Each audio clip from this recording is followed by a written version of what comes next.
सत श्री अकाल, स्वागत है। गौरव शुक्ला मैं हूं तुहाडे नाल ते इस बुलेटिन दा आगाज करन जा रहे हैं। सब तो पहला खबर लवांगे अजनाला दी। गल होवेगी एक किसान दी जिस दी पूरी कणक या कहिए कि फसल मेहनत दरिया दे विच हड़ गई। जी हां, वड्डी खबर इस समय अजनाला तो। रावी दरिया दे विच धसे ने ट्रैक्टर ट्राली दे विच लदी 50 क्विंटल कणक जो है पानी दे विच रुड़ गई। कड़ी मशक्कत दे नाल ट्रैक्टर ट्राली नूं बाहर कढिया गया है। कणक दी वाढी करके वापस परत रहा सी किसान दी सरकार तो हुण मुआवजे दी मंग है। तस्वीरों भी तुम दिखावांगे। बड़ी खबर है क्योंकि पूरी मेहनत हुंदी है किसी किसान दी जदों पूरी वाढी करके वापस परतदा है तां दरिया दे विच ही धस गई पूरी ट्रैक्टर ट्राली ते उस तो बाद जो 50 क्विंटल दे नेड़े कणक सी पूरी दरिया दे विच ही रुड़ गई। की हाल होया होवेगा अंदाजा तस्वीरां देख के तुसीं लगा सकदे हो। अजनाला दा पूरा मामला ते उस तो बाद रस्से पाए गए, जंजीरां दे नाल खिंचिया गया ट्रैक्टर ट्राली नूं। ट्रैक्टर ट्राली तां बाहर कढण दे विच कामयाबी मिली है जो जानकारी है साडे कोल। पर दूजे पासे कणक दा तां की बचिया होएगा। कणक 50 क्विंटल के करीब सी जो कि दरिया दे विच हड़ गई। तो एक पासे कोरोना की मार है ते दूजे पासे अजिहे मामले जो सामने आते हैं तो दोहरी मार इस किसान के उत्ते कितना किते जरूर है। पहला कणक की वाढी बहुत लेट इस बार शुरू की गई। 15 तरीक तो सरकारी खरीद शुरू होंदी है ते जदों किसान कणक की वाढी करके खेतों के विचों खुशी खुशी परत रहा सी कि हुण उसकी कणक जल्दी मंडी दे विच पहुंचेगी, एक रकम उसके हाथ दे विच आएगी जो उसकी मेहनत है, उसका हक है। पर इस विचाले दरिया दे विच उसदी ट्रैक्टर ट्राली धस जांदे ने ते फिर बाहर नहीं निकले ते देखते ही देखते पूरी 50 क्विंटल कणक जिहड़ी हैगी है वो दरिया दे विच रुड़ जांदी है।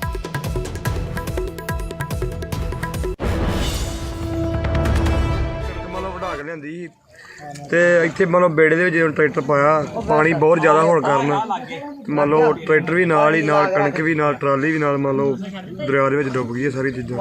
ਅਸੀਂ ਸਾਰਿਆਂ ਨੇ ਤਕਰੀਬਨ ਆਪਣੇ ਬੇੜੇ ਬਣਾਏ ਨੇ। ਸਰਕਾਰ ਵੱਲੋਂ ਸਾਨੂੰ ਇਸ ਪੱਤਣ ਤੇ ਕੋਈ ਚੀਜ਼ ਨਹੀਂ ਦਿੱਤੀ ਗਈ। ਇਹ ਇੱਕ ਇਹੋ ਜਿਹਾ ਪੱਤਣ ਹੈ ਜਿੱਥੇ 2-3 ਮੌਤਾਂ ਵੀ ਹੋ ਚੁੱਕੀਆਂ। ਕਿਸਾਨ ਆਪਣੇ ਟਰੈਕਟਰਾਂ ਨੂੰ ਪਾਣੀ ਰਾਹੀਂ ਪਾ ਕੇ ਆਪਣੀ ਜਾਨ ਮਾਲ ਦੀ ਪਾਣੀ 'ਚ ਰੋੜ ਕੇ ਖੇਤੀ ਦੀ ਫਸਲ ਨੂੰ ਆਪਣੀ ਮੰਡੀਆਂ ਤੱਕ ਪਹੁੰਚਾਉਂਦੇ ਨੇ।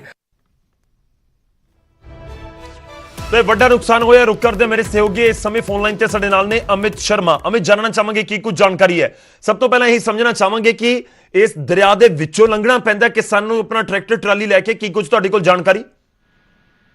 जी बिल्कुल, अमृतसर की तहसील अजनाला की घटना है जिथे रावी दरिया वगदी है। उस तो दूसरे पासे ही कई जिहड़े किसान है उन्हां दी फसल है जिन्होंने वो हर वारी वाढी करन जांदे ने ते एक अपने तरफों ही उन्होंने बेड़ियां वड्डियां बनाईयां जिस दे विच ट्रैक्टर ट्राली भी लद के लैके जांदे ने। हालांकि किसानां दी मंगां है कि सरकार इत्थे एक पुल बनाए, जिहड़ी मंग काफ़ी पुरानी है क्योंकि इस तो पहला भी कई हादसे हो चुके हैं ते कई बारी बेड़ी डूब गई जिस करके कई जानां गवानियां पईयां। लेकिन इस बारी भी कुछ इहो जिहा ही होया जदों एक किसान अपना ट्रैक्टर ट्राली लैके कणक जिहड़ी लैके वापस आ रहा सी, लेकिन पानी का बहाव ज्यादा होने करके जिहड़ी बेड़ी है वो डुब गई और ट्रैक्टर ट्राली के नाल नाल जिहड़ी 50 क्विंटल के लागे कणक वो भी डुब गई। हालांकि पिंड वासी उत्थे दूर खड़े सी क्योंकि कोई होर किसान उत्थे खड़े सी जिन्हां ने अपनी फसल कट्टण लई जाना सी ते उन्हां ने किसी तरह रस्सियां पा के ट्रैक्टर ट्राली ते बाहर खिंच ली। लेकिन किसान दी जिहड़ी पुत्तां वांग पाली जिहड़ी फसल है जिसदी वाढी करके लिया रहा सी कणक वो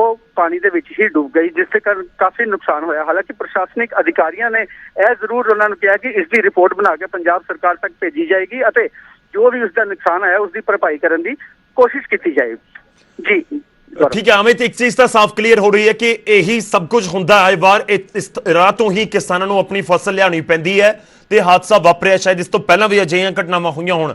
एक होर चीज तुहाडे तो समझनी चाहांगे कि जदों बाहर किवें कढिया गया ट्रैक्टर ट्राली नूं, क्योंकि असीं तस्वीरां देख रहे हैं कि रस्सियां दे नाल खिंचिया जा रहा है, ट्रैक्टर ट्राली नूं बाहर कढण दी कोशिश की जा रही है कि कणक नूं फिर ट्राली दे विचों कढ दित्ता गया क्योंकि 50 क्विंटल का वजन बहुत ज्यादा हो जाता है। जदों बाहर कढिया गया तो किस तरीके नाल बाहर कढिया गया ट्रैक्टर ट्राली नूं?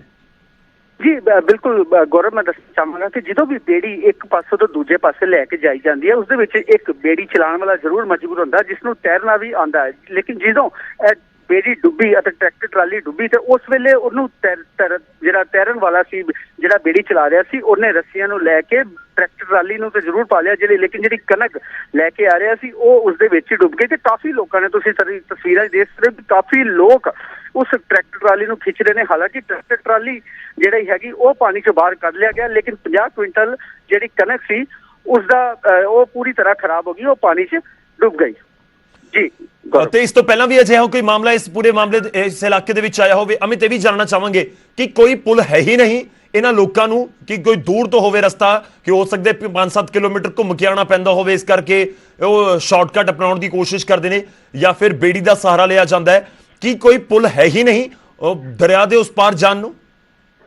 ਜੀ ਕੋਈ ਵੀ ਰਸਤਾ ਦਰਿਆ ਦੇ ਉਸ ਪਾਰ ਜਾਣ ਨੂੰ ਗੌਰਵ ਨਹੀਂ ਹੈ। ਹਾਲਾਂਕਿ ਜਿਹੜਾ ਇਹ ਰਾਵੀ ਹੈ, ਇਹ ਤੁਹਾਨੂੰ ਸ਼ਾਇਦ ਯਾਦ ਹੋਏਗਾ ਕਿ ਇਹ ਰਾਵੀ ਸਿੱਧੀ ਇੱਥੋਂ ਨਹੀਂ ਬਲਕਿ ਪਾਕਿਸਤਾਨ ਤੋਂ ਭਾਰਤ ਚ ਪੁੱਜਦੀ ਹੈ ਤੇ ਫਿਰ ਇਸ ਦਾ ਰੁਖ ਫਿਰ ਦੁਬਾਰਾ ਪਾਕਿਸਤਾਨ ਵੱਲ ਮੁੜ ਜਾਂਦਾ ਹੈ ਤੇ ਇਸ ਤੇ ਸਰਹੱਦੀ ਖੇਤਰ ਹੋਣ ਕਰਕੇ ਇੱਥੇ ਪੁਲ ਵੀ ਨਹੀਂ ਬਣ ਸਕਦਾ। ਸੋ ਇੱਕੋ ਹੀ ਰਸਤਾ ਹੈ ਪਾਣੀ ਦੇ ਵਿੱਚ, ਬੇੜੀ ਦੇ ਥਰੂ ਕਿਸਾਨ ਜਿਹੜੇ ਆਪਣੀ ਫਸਲ ਤੱਕ ਪੁੱਜਦੇ ਨੇ ਤੇ ਉਸ ਤੋਂ ਬਾਅਦ ਫਿਰ ਬੇੜੀ ਦੇ ਥਰੂ ਹੀ ਉਹ ਵਾਪਸ ਆਪਣੇ ਪਿੰਡ ਨੂੰ ਆਉਂਦੇ ਨੇ। ਲੇਕਿਨ ਕਈ ਲੋਕ ਜਿਹੜੇ ਕੰਮਾਂ ਤੇ ਜਾਂਦੇ ਨੇ ਉਹ ਹੀ ਐਸੇ ਬੇੜੀ ਦਾ ਸਹਾਰਾ ਲੈਂਦੇ ਨੇ, ਕਿਉਂਕਿ ਇਸ ਤੋਂ ਇਲਾਵਾ ਕੋਈ ਵੀ ਰਸਤਾ ਉਸ ਪਾਰ ਨੂੰ ਜਾਂ ਇਸ ਪਾਰ ਨੂੰ ਆਉਣ ਜਾਣ ਲਈ ਨਹੀਂ ਹੈ। ਸੋ ਇੱਕ ਬੇੜੀ ਦਾ ਸਹਾਰਾ, ਇਸ ਤੋਂ ਪਹਿਲਾਂ ਵੀ ਕਈ ਵਾਰ ਬਿਲਕੁਲ ਬੇੜੀ ਦਾ ਸਹਾਰਾ ਹੈ, ਪਰ ਬੇੜੀ ਦਾ ਸਹਾਰਾ ਰਿਹਾ ਨਹੀਂ ਕਿਉਂਕਿ ਪੂਰੀ ਫਸਲ ਡੁੱਬ ਗਈ ਕਿਸਾਨ ਦੀ, ਟਰੈਕਟਰ ਟਰਾਲੀ ਡੁੱਬ ਗਏ ਤੇ ਇਸ ਵਿਚਾਲੇ ਹੁਣ ਸਰਕਾਰ ਤੋਂ ਆਸ ਹੈ।